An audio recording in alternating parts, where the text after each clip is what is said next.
ஒரு சில ஆண்களுக்கு இந்த வீடியோவ பார்க்கும்போது பயங்கரமா கோவம் வரலாம். கமெண்ட் பாக்ஸ்ல போயிட்டு இப்படி கழுவி கழுவி ஊத்துவீங்க. வருத்தம் ஒன்றும் இல்லை.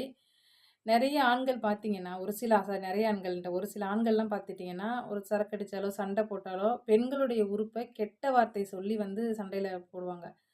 பூ, கே, கூ, தே, கேப்பூ, மூப்பு, போடா பூ இந்த மாரி வார்த்தைகள்லாம் பேசுவீங்க.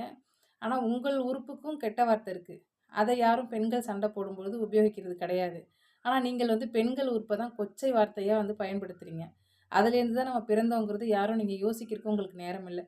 அதே உங்களுடைய அம்மா, அக்கா, தங்கை, மனைவி, பெண் குழந்தைகள் இவங்களுக்கும் அந்த நீங்க சொல்லி திட்டுற அந்த வார்த்தை தான், அந்த உறுப்புகள் தான் இருக்கு. ஆனா, நம்ம பேசும்பொழுது நம்ம வீட்லயும் பெண்கள் இருக்காங்களேன்னு நீங்க யோசிக்க மாட்றீங்க. ஆனா, உங்க அம்மாவையோ, அக்கா, தங்கச்சியோ, மனைவியோ, உங்க குழந்தைங்கள யாரோ அந்த வார்த்தை சொல்லி திட்டினா, உங்களுக்கு பயங்கரமா கோவம் வருது. இதுல எது நியாயம்? நீங்களே சொல்லுங்க.